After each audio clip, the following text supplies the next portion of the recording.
ನಮಸ್ಕಾರ ಸ್ನೇಹಿತರೆ. ಭಾರತ ಈಗ ಪೆಟ್ರೋಲ್ ಡೀಸೆಲ್ ಬಿಟ್ಟು ಎಲೆಕ್ಟ್ರಿಕ್ ವಾಹನಗಳ ಕಡೆಗೆ ಫಾಸ್ಟ್ ಆಗಿ ಓಡ್ತಾ ಇದೆ. ನಮ್ಮ ಸರ್ಕಾರ ಕೂಡ ಎಲ್ಲರೂ ಇವಿ ಬಳಸಿ ಅಂತ ಪ್ರಮೋಟ್ ಮಾಡ್ತಿದೆ. ಆದರೆ ಇಡೀ ಇವಿ ಕ್ರಾಂತಿಯ ಬೆನ್ನೆಲುಬಾಗಿರೋ ಬ್ಯಾಟರಿ ಬಿಸ್ನೆಸ್ನಲ್ಲಿ ದೊಡ್ಡ ಬಿಕ್ಕಟ್ಟು ಶುರುವಾಗಿದೆ. ಈಗ ಕಾರ್ ಕಂಪನಿಗಳು ಕೂಡ ತೀವ್ರ ಆಕ್ರೋಶ ವ್ಯಕ್ತಪಡಿಸುತ್ತಿದ್ದಾರೆ ಸರ್ಕಾರದ ವಿರುದ್ಧ.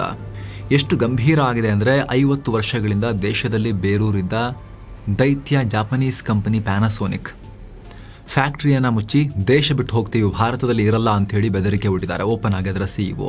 ಕಾರು ತಯಾರಕರ ಅತಿ ದೊಡ್ಡ ಒಕ್ಕೂಟ SIAM ಸರ್ಕಾರದ ವಿರುದ್ಧ ತಿರುಗಿ ಬಿದ್ದಿದೆ. ಇದಕ್ಕೆಲ್ಲ ಕಾರಣ ಹೊಸ ಬ್ಯಾಟರಿ ರೀಸೈಕಲಿಂಗ್ ರೂಲ್ಸ್. ಹಾಗಿದ್ರೆ ಏನಿದು ಬಿಕ್ಕಟ್ಟು? ಇದರಿಂದ ನಮ್ಮ ಇವಿ ಅಡಾಪ್ಷನ್ ಮೇಲೆ ದೊಡ್ಡ ಪೆಟ್ಟು ಬೀಳುತ್ತಾ? ನಮ್ಮ ಗ್ರೋತ್ನಲ್ಲಿ ನಾವು ಚೀನಾ ಕಾಂಪೀಟ್ ಮಾಡೋಕ್ಕಾಗದೆ ತುಂಬ ಹಿಂದೆ ಇದ್ದೀವಿ. ಇನ್ನಷ್ಟು ವರ್ಷಗಳ ಕಾಲ ನಮ್ಮನ್ನು ಇದು ಹಿಂದಕ್ಕೆ ಹಾಕಿಬಿಡುತ್ತಾ? ಅಷ್ಟಕ್ಕೂ ಕಾರುಗಳಲ್ಲಿ ಬಳಸೋ ಬ್ಯಾಟ್ರಿಗಳಲ್ಲಿ ಎಷ್ಟು ಟೈಪ್ಸ್ ಇವೆ? ಯಾವ ಬ್ಯಾಟ್ರಿ ಇರೋ ಇವಿ ತಗೊಂಡ್ರೆ ಒಳ್ಳೆಯದು? ಅದರಲ್ಲೂ ಕೂಡ ಈಗ ಮಾರುಕಟ್ಟೆಯಲ್ಲಿ ಜೋರಿರೋ NMC ಮತ್ತು LFP ಬ್ಯಾಟ್ರಿ ಯುದ್ಧ. ಇದರಲ್ಲಿ ಯಾವುದು ಬೆಸ್ಟ್? ಹಾಗೆ ಮುಂದೆ ಬರ್ತಾ ಇರೋ ಸಾಲಿಡ್ ಸ್ಟೇಟ್ ಬ್ಯಾಟ್ರಿಯ ಸ್ಪೆಷಾಲಿಟಿಯನ್ನು ಅಲ್ಲಿ ತನಕ ನೀವು ವೆಯ್ಟ್ ಮಾಡಬೇಕಾ? 2-3 ವರ್ಷ ಕಾಯ್ಬೇಕಾ ನೀವು? ಎಲ್ಲವನ್ನ ಈ ವಿಡಿಯೋದಲ್ಲಿ ಸಂಪೂರ್ಣವಾಗಿ ಅರ್ಥ ಮಾಡ್ಕೊಳ್ತಾ ಹೋಗೋಣ. ಕಡೆ ತನಕ ಮಿಸ್ ಮಾಡಿದೆ ನೋಡಿ. ರೀಸೈಕಲ್ ಕಂಟಕ, ಭಾರತ ಬಿಡುತ್ತಾ ಪ್ಯಾನಾಸೋನಿಕ್. ಮೊದಲಿಗೆ ಈ ಬ್ಯಾಟರಿ ಬಿಕ್ಕಟ್ಟಿನ ಬಗ್ಗೆ ಕ್ವಿಕ್ ಆಗಿ ಎಕ್ಸ್ಪ್ಲೇನ್ ಮಾಡಿಬಿಡ್ತೀವಿ. ಇತ್ತೀಚೆಗೆ ಕೇಂದ್ರ ಸರ್ಕಾರ battery waste management rules BWMR ಅಡಿಯಲ್ಲಿ ಎಕ್ಸ್ಟೆಂಡೆಡ್ ಪ್ರೊಡ್ಯೂಸರ್ ರೆಸ್ಪಾನ್ಸಿಬಿಲಿಟಿ EPR ರೂಲ್ಸ್ನ ಕಡ್ಡಾಯ ಮಾಡಿದೆ.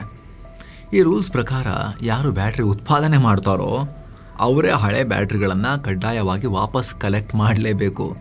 ಅದನ್ನು ರೀಸೈಕಲ್ ಮರುಬಳಕೆ ಮಾಡಲೇಬೇಕು. ಒಂದು ವೇಳೆ ಅವರಿಗೆ ರೀಸೈಕಲ್ ಮಾಡೋಕ್ಕೆ ಆಗಿಲ್ಲ ಅಂದರೆ ರೀಸೈಕಲ್ ಮಾಡೋ ಬೇರೆ ಕಂಪನಿಗಳಿಂದ EPR ಸರ್ಟಿಫಿಕೇಟನ್ನು ದುಡ್ಡು ಕೊಟ್ಟು ಖರೀದಿ ಮಾಡಬೇಕು.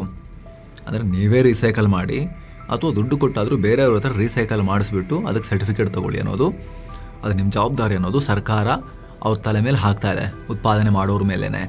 ಒಟ್ಟಿನಲ್ಲಿ ಕನಿಷ್ಠ 50%ನಷ್ಟಾದರೂ ಬ್ಯಾಟ್ರಿ ರೀಸೈಕಲ್ ಆಗಲೇಬೇಕು ಅನ್ನೋದು ಸರ್ಕಾರದ ಟಾರ್ಗೆಟ್. ಇದು ಪರಿಸರ ದೃಷ್ಟಿಯಿಂದ ಒಳ್ಳೆ ವಿಚಾರನೆ. ಯಾಕಂದರೆ ಬ್ಯಾಟ್ರಿಯಲ್ಲಿ ಪ್ರಮುಖವಾಗಿ ಲಿಥಿಯಂ, ಕೊಬಾಲ್ಟ್, ಸೀಸಾ ಅಂದರೆ ಲೆಡ್, ಆಮೇಲೆ ಕ್ಯಾಡ್ಮಿಯಂ, ನಿಕೆಲ್ ಮತ್ತು ಸಲ್ಫ್ಯೂರಿಕ್ ಆಸಿಡ್ ನಂತ ವಿಷಕಾರಿ ಅಂಶಗಳಿರ್ತವೆ. ಇವುಗಳನ್ನು ಎಲ್ಲೆಂದ್ರಲ್ಲಿ ಹಾಕಿದ್ರೆ ನೀರು, ಆಹಾರ, ಬೆಳೆಗಳಲ್ಲೂ ಕೂಡ ಸೇರಿಕೊಂಡು ವಿಷ ಆಗ್ಬೋದು. ಕಲುಷಿತ ನೀರು ಮತ್ತು ಬೆಳೆಗಳ ಮೂಲಕ ಫುಡ್ ಚೈನಿಗೆ ಬರ್ಬೋದು, ಇದು ಆಹಾರ ಸರಪಳಿಗೆ ಬರ್ಬೋದು. ಸೀಸಾ, ಕ್ಯಾಡ್ಮಿಯಂ ಇವೆಲ್ಲ ಮನುಷ್ಯನ ದೇಹಕ್ಕೆ ಬಂತು ಅಂತ ಹೇಳಿದ್ರೆ ಕ್ಯಾನ್ಸರ್, ಕಿಡ್ನಿ ವೈಫಲ್ಯ ಹಾಗೆ ನರಮಂಡಲದ ಗಂಭೀರ ಸಮಸ್ಯೆಗಳಿಗೂ ಕೂಡ ಕಾರಣ ಆಗ್ಬೋದು.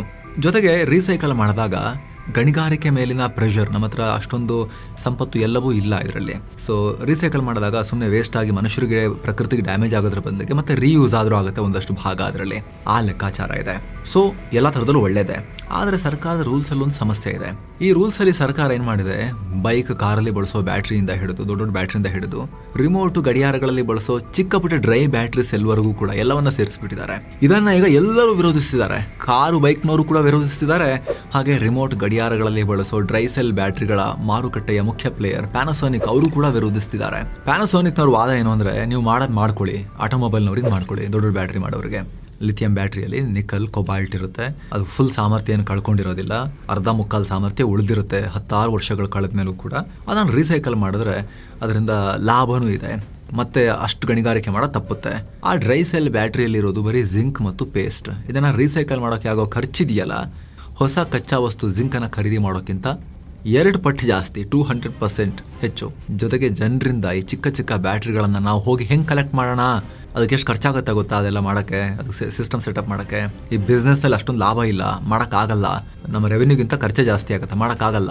ಈ ನಿಯಮವನ್ನು ನೀವು ರಿವ್ಯೂ ಮಾಡಲೇಬೇಕು. ಮಾಡಿಲ್ಲ ಅಂದರೆ 1972ರಿಂದ ಮಧ್ಯಪ್ರದೇಶದಲ್ಲಿರೋ ಏಕೈಕ ಪ್ಲಾಂಟ್ ಏನಿದೆ ನಮ್ಮದು ಇಂಡಿಯಾದಲ್ಲಿ, ಅದನ್ನು ಕ್ಲೋಸ್ ಮಾಡ್ಕೊಂಡು ನಾವು ಹೋಗ್ತೀವಿ ಅಂತ ಪ್ಯಾನಾಸೋನಿಕ್ ಎನರ್ಜಿ ಇಂಡಿಯಾ ಚೇರ್ಮನ್ ಅಕಿಯೋ ಫ್ಯುಜಿಟಾ ಹೇಳಿದ್ದಾರೆ. ಕೇವಲ ಪ್ಯಾನಾಸೋನಿಕ್ ಮಾತ್ರ ಅಲ್ಲ, ಆಟೋಮೊಬೈಲ್ ಕಂಪನಿಗಳ ಒಕ್ಕೂಟ ಆಗಿರೋ SIAM ಕೂಡ, ಅಂದರೆ ಕಾರು, ಬೈಕ್ ಮಾಡೋ ಕಂಪನಿಗಳಿದಾವಲ್ಲ ಅವ್ರದ್ದು ಒಕ್ಕೂಟ ಇದೆ, ಸಿಯಾಮ್ ಅಂತ, ಅವರು ಕೂಡ ಇದೇ ಮಾತನ್ನ ಹೇಳ್ತಿದ್ದಾರೆ. ಎಲ್ಲ ರೀತಿ ಬ್ಯಾಟ್ರಿಗಳಿಗೂ ಒಂದೇ ರೂಲ್ಸ್ ತರೋದು ಅವೈಜ್ಞಾನಿಕ. ಇದರಿಂದ EV ಕಾರುಗಳ ಉತ್ಪಾದನಾ ವೆಚ್ಚ ವಿಪರೀತವಾಗಿ ಹೆಚ್ಚಾಗುತ್ತೆ. ಅದು ಇಡೀ ಆಟೋಮೊಬೈಲ್ ಮಾರುಕಟ್ಟೆಯನ್ನ ಕೊಂದು ಹಾಕುತ್ತೆ. ಹುಷಾರಂತ ಸರ್ಕಾರಕ್ಕೆ ಎಚ್ಚರಿಕೆ ಕೊಟ್ಟಿದ್ದಾರೆ ಆಟೋಮೊಬೈಲ್ ಇಂಡಸ್ಟ್ರಿ ಎಕ್ಸ್ಪರ್ಟ್ಸ್. ಬ್ಯಾಟ್ರಿ ಬ್ರಹ್ಮಾಂಡ, ಲೆಡ್ ಆಸಿಡ್ ಟು ಲಿಥಿಯಂ. ಸ್ನೇಹಿತರೆ, ನಿಯಮಗಳ ಬಿಕ್ಕಟ್ಟು ಪಕ್ಕಕ್ಕಿಟ್ಟು ನೋಡಿದ್ರೆ ಬ್ಯಾಟ್ರಿಗಳ ಪ್ರಪಂಚ ಇದೆಯಲ್ಲ ದೊಡ್ಡ ವಿಸ್ಮಯ. ಬ್ಯಾಟ್ರಿಗಳಲ್ಲಿರೋದು ಮುಖ್ಯವಾಗಿ 2 ಟೈಪ್ ಅಂತ ಅನ್ಕೊಳ್ಳಿ. ಅದರಲ್ಲಿ ಮತ್ತೆ ಬೇರೆ ಬೇರೆ ಬರ್ತವೆ. ಒಂದು ಪ್ರೈಮರಿ ಟೈಪ್, ಇನ್ನೊಂದು ಸೆಕೆಂಡರಿ ಟೈಪ್. ಪ್ರೈಮರಿ ಅಂದರೆ ಒಮ್ಮೆ ಮಾತ್ರ ಬಳಸಿ ಬಿಸಾಕೋ ಬ್ಯಾಟ್ರಿಗಳು. ನಾವು ರಿಮೋಟ್, ವಾಚ್, ಗಡಿಯಾರ ಇದರಲ್ಲೆಲ್ಲ ಬಳಸ್ತೀವಲ್ಲ ಆ ಬ್ಯಾಟ್ರೀಸ್. ಎರಡನೇದು ಸೆಕೆಂಡ್ರಿ, ಅಂದರೆ ಮತ್ತೆ ರೀಚಾರ್ಜ್ ಮಾಡಬಹುದಾದ ಬ್ಯಾಟ್ರೀಸ್. ಇದರಲ್ಲಿ ಮತ್ತೆ 4 ಪ್ರಮುಖ ಹಂತಗಳಿವೆ. ಒಂದು ಲೆಡ್ ಆ್ಯಸಿಡ್, ಇದು 150 ವರ್ಷ ಹಳೆಯ ಟೆಕ್ನಾಲಜಿ. ಕಾರ್ ಸ್ಟಾರ್ಟ್ ಮಾಡೋಕೆ ಮನೆಯಲ್ಲಿ UPS ಇನ್ವರ್ಟರ್ಗಳಲ್ಲಿ ಬಳಸೋದು ಇದನ್ನೇ. ಆಗಾಗ ಆ್ಯಸಿಡ್ ವಾಟರ್ನ ಹಾಕ್ತಾ ಇರ್ತೀವಲ್ಲ ಆ ಬ್ಯಾಟ್ರೀಸ್. ಇವು ಸ್ವಲ್ಪ ರೇಟ್ ಕಮ್ಮಿ, ಆದರೆ ಸಿಕ್ಕಾಪಟ್ಟೆ ತೂಕ. ಎರಡನೇದು ನಿಕೆಲ್ ಕ್ಯಾಡ್ಮಿಯಮ್, ಇದು ಹಳೆಯ ಎಲೆಕ್ಟ್ರಾನಿಕ್ಸ್ ಎಮರ್ಜೆನ್ಸಿ ಲೈಟ್ಗಳಲ್ಲಿ ಬಳಸ್ತಾ ಇದ್ದ ಬ್ಯಾಟ್ರಿ. ಇದರಲ್ಲಿ ಕ್ಯಾಡ್ಮಿಯಮ್ ಅನ್ನೋ ವಿಷಕಾರಿ ವಸ್ತು ಇದ್ದಿದ್ದರಿಂದ ಇದನ್ನು ಬಳಸೋದಕ್ಕೆ ರೆಸ್ಟ್ರಿಕ್ಷನ್ಸ್ ಇವೆ. ಇದನ್ನು ಇಂಡಸ್ಟ್ರಿಯಲ್, ಏವಿಯೇಷನ್ ಹಾಗೂ ಮೆಡಿಕಲ್ನ ಕೆಲ ಸ್ಪೆಷಲೈಸ್ಡ್ ಡಿವೈಸ್ಗಳಲ್ಲಿ ಮಾತ್ರ ಯೂಸ್ ಮಾಡ್ತಾರೆ. ಮೂರನೇದು ನಿಕಲ್ ಮೆಟಲ್ ಹೈಡ್ರೈಡ್, ಇದು ಕ್ಯಾಡ್ಮಿಯಮ್ಗಿಂತ ಸೇಫ್. ಟೊಯೋಟಾದ ಹಳೆ ಹೈಬ್ರಿಡ್ ಕಾರುಗಳಲ್ಲಿ ಮತ್ತು ಡಿಜಿಟಲ್ ಕ್ಯಾಮ್ರಾಗಳಲ್ಲಿ ಇದನ್ನು ಬಳಸ್ತಾ ಇದ್ರು. ನಾಲ್ಕನೇದು ಲಿಥಿಯಂ ಅಯಾನ್, ಇದು ಇವತ್ತಿನ ಮಾರುಕಟ್ಟೆಯ ಕಿಂಗ್. ನಮ್ಮ ಸ್ಮಾರ್ಟ್ಫೋನ್ನಿಂದ ಹಿಡಿದು ಎಲೆಕ್ಟ್ರಿಕ್ ಕಾರಿನವರೆಗೂ ಇದೇ ರಾಜ. ತೂಕ ಕಂಪೇರ್ ಮಾಡೋದ ಕಮ್ಮಿ, ಆದರೆ ಶಕ್ತಿ ಅತಿ ಹೆಚ್ಚು. ಆದರೆ ಎಲೆಕ್ಟ್ರಿಕ್ ಕಾರುಗಳ ವಿಚಾರಕ್ಕೆ ಬಂದಾಗ ಈ ಲಿಥಿಯಂ ಬ್ಯಾಟರಿಗಳಲ್ಲೇ 2 ಪ್ರಬಲ ಬಣಗಳಿವೆ, ಗುಂಪುಗಳಿವೆ. ಇವೆರಡರ ನಡುವೆ ಈಗ ದೊಡ್ಡ ಮಹಾಯುದ್ಧ ನಡೀತಾ ಇದೆ ರೈಟ್ ನಾವು. ಅದೇನು ಅಂತ ನೋಡೋಕ್ಕೂ ಮುನ್ನ ಸ್ನೇಹಿತರೆ, ಇಲ್ಲೊಂದು ಪ್ಯಾಕೇಜ್ ಇದೆ ನೋಡಿ, ಟೂರ್ ಪ್ಯಾಕೇಜ್. ಅಯೋಧ್ಯೆ, ರಾಮ ಮಂದಿರ, ಕಾಶಿ, ಗಯಾ, ಬೋಧ್ ಗಯಾ ಇಲ್ಲೆಲ್ಲ ಹೋಗಿ ಬರಬಹುದಾಗಿರೋ ಅದ್ಭುತ ಪ್ರವಾಸ ಎಲ್ಲವನ್ನ ಒಳಗೊಂಡಿರೋ ಪ್ಯಾಕೇಜ್ ಇದು. ಎಕ್ಸ್ಟ್ರಾ ₹1 ಖರ್ಚಿರೋದಿಲ್ಲ. ಆಸಕ್ತರು ಕಾಲ್ ಮಾಡಿ ಬುಕ್ ಮಾಡ್ಕೊಂಡು ಹೋಗಿ ಬರ್ಬೋದು. ಬ್ಯಾಟ್ರಿ ಮಹಾಯುದ್ಧ, NMC ವರ್ಸಸ್ LFP, ಯಾವುದು ಬೆಸ್ಟ್? ಎಲೆಕ್ಟ್ರಿಕ್ ಕಾರ್ ತಗೊಳ್ಳೋರಿಗೆ ವೆರಿ ಇಂಪಾರ್ಟೆಂಟ್ ಮಾಹಿತಿ ಇದು, ಗಮನ ಕೊಟ್ಟು ಕೇಳಿ ಸ್ನೇಹಿತರೆ. ಇಲ್ಲಿಂದ ಮುಂದಕ್ಕೆ ನೀವು ಶೋರೂಮ್ಗೆ ಹೋದಾಗ ಕೇಳಲೇಬೇಕಾದ ಮೊದಲ ಪ್ರಶ್ನೆ ಏನು ಗೊತ್ತಾ, ಇದರಲ್ಲಿ ಯಾವ ಬ್ಯಾಟ್ರಿ ಇದೆ ಅಂತ. ಎಲೆಕ್ಟ್ರಿಕ್ ಕಾರಲ್ಲಿ ಮೇನ್ ಆಗಿ NMC ಮತ್ತು LFP ಬ್ಯಾಟ್ರಿ ಯೂಸ್ ಮಾಡ್ತಾರೆ. ಇವೆರಡರ ನಡುವಿನ ವ್ಯತ್ಯಾಸವನ್ನು ಸಿಂಪಲ್ ಆಗಿ ಹೇಳ್ತೇವೆ. ಮೊದಲಿಗೆ NMC ಅಂದರೆ ನಿಕಲ್ ಮ್ಯಾಂಗನೀಸ್ ಕೊಬಾಲ್ಟ್. ಪ್ಲಸ್ ಪಾಯಿಂಟ್ಸ್ ಏನು? ಇದರ ಎನರ್ಜಿ ಡೆನ್ಸಿಟಿ ಸಿಕ್ಕಾಪಟ್ಟೆ ಹೆಚ್ಚು. ಒಂದು ಲೆಕ್ಕ ಹೇಳಬೇಕು ಅಂದರೆ, ಹಳೆಯ ಲೆಡ್ ಆ್ಯಸಿಡ್ ಬ್ಯಾಟ್ರಿ 1 kgಗೆ 40 ವ್ಯಾಟ್-ಅವರ್ ಶಕ್ತಿ ಕೊಟ್ಟರೆ, ಈ NMC ಬ್ಯಾಟ್ರಿ ಬರೋಬ್ಬರಿ 200 ರಿಂದ 250 ವ್ಯಾಟ್-ಅವರ್ ಶಕ್ತಿಯನ್ನು ಕೊಡುತ್ತೆ. ಅಂದರೆ 4-5 kgಗೆಲ್ಲ 1 ಕಿಲೋವ್ಯಾಟ್-ಅವರ್ ಆಗಿ ಹೋಗ್ಬಿಡುತ್ತೆ NMC ಬ್ಯಾಟ್ರಿಯಲ್ಲಿ. ಸಣ್ಣ ಜಾಗದಲ್ಲಿ ವಿಪರೀತ ಶಕ್ತಿಯನ್ನು ತುಂಬಿಡ್ಬೋದು. ಹೀಗಾಗಿನೇ ಲಿಥಿಯಂ ಐರನ್ ಫಾಸ್ಫೇಟ್ LFPಗೆ ಕಂಪೇರ್ ಮಾಡಿದ್ರೆ NMC ಬ್ಯಾಟ್ರಿ ತೂಕ ಸ್ವಲ್ಪ ಕಮ್ಮಿ ಆಗುತ್ತೆ. ಈ ಬ್ಯಾಟ್ರಿ ಹಾಕಿದ ಕಾರುಗಳಿಗೆ ಮೈಲೇಜ್ ಜಾಸ್ತಿ ಬರುತ್ತೆ. ಕಮ್ಮಿ ತೂಕವನ್ನು ಹೊತ್ಕೊಂಡು ಹೋಗಬೇಕಾಗಿರುತ್ತಲ್ಲ ಕಾರು, ಹಾಗಾಗಿ ಕಾರಿನ ಪಿಕಪ್ ಕೂಡ, ಆಕ್ಸಲರೇಷನ್ ಕೂಡ ಚೆನ್ನಾಗಿರುತ್ತೆ. ಜೊತೆಗಿದು DC ಫಾಸ್ಟ್ ಚಾರ್ಜಿಂಗಿಗೆ ಇನ್ನೂ ಚೆನ್ನಾಗಿ ಸಪೋರ್ಟ್ ಮಾಡುತ್ತೆ. ಅಲ್ಲದೆ ಚಳಿಗಾಲದಲ್ಲೂ ಇದರ ಪರ್ಫಾರ್ಮೆನ್ಸ್ ಡೌನ್ ಆಗಲ್ಲ. ಇದರಲ್ಲಿರೋ ಇನ್ನೊಂದು ಬೆಸ್ಟ್ ಥಿಂಗ್ ಅಂದರೆ, ಕಾರ್ ಕಂಪನಿಗಳು ಎಷ್ಟು ರೇಂಜ್ ಅಂತ ಕ್ಲೇಮ್ ಮಾಡ್ತಾವಲ್ಲ, ಆಲ್ಮೋಸ್ಟ್ ಅಷ್ಟನ್ನು ಕೊಡ್ತಾವೆ MNC ಬ್ಯಾಟ್ರಿಗಳು.